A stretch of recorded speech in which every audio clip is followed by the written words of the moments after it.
Well, hello again. I guess it's been a while since I did a video. I think probably a month at least. And I'm sorry about that. To be honest, this year has really been kind of a challenge. A couple family members have passed away, and a very dear friend of mine has been in the hospital for a few months, and it's really a difficult time for her, and I feel very frustrated that I can't do more to help. She lives 1,000 miles from where I live, and I really can't travel that far. And even if I did, there's not a whole lot I could do. Um, even navigating my way through her hospital would be a real challenge for me. My mobility is pretty limited.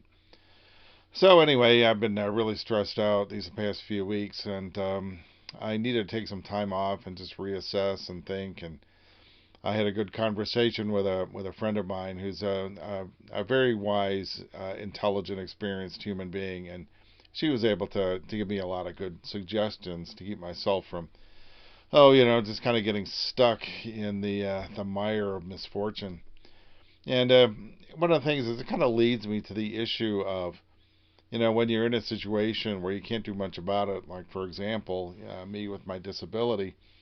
I've been disabled now for almost 7.5 years, and the reality is that, I'm not going to get better. I'm not going to, ever regain the use of my right hand. I'm not going to walk normally. I dream about it, but then I wake up and I'm like, oh, damn it. I'm back to being disabled again. Kind of the question is, how do you carry on? How do you stay enthusiastic about life when it seems like so many things are going badly around you? And that's a good question. It's a tough question for a lot of people. They never quite figure it out. Some handle it through medication, and some through other means, distraction or whatever. And I don't really have a good answer to that question. Obviously, since I've been struggling with it, I know that one is there, and if you've been watching my videos from the start, you know that one of the continual themes that I promote is that of gratitude. Rather than dwelling on what isn't right or what you haven't got, be grateful for the things that you do have. I was thinking of someone I knew who all her life just thought life was so unfortunate, that life had been so unfair. That her husband wasn't good enough, her kids weren't obedient enough, her house wasn't fancy enough, her whatever, and she really missed out on an awful lot in life by feeling that way. And I think it's important that instead of focusing on that, we stay with the positive. In my own case, I have so much to be grateful for. Even though there's a lot of sadness involved, and like I said, when family members pass away, you'll never see them again. And in my case, in with one individual, there's no chance for reconciliation. That person's gone, and they're gone, and I'm not. And for me, one of the things that it left was the realization that I'm the last member of my nuclear family. Both of my siblings are gone. My parents are gone. And I'm now at the age my father was when he passed away, and it makes me wonder. Hopefully I have quite a few years left. Despite the frustration of the constant pain I'm in, and my limited mobility, and the poor sleep that I've been getting for 7.5 years because I hurt all the time. But still, there's so much to enjoy in life.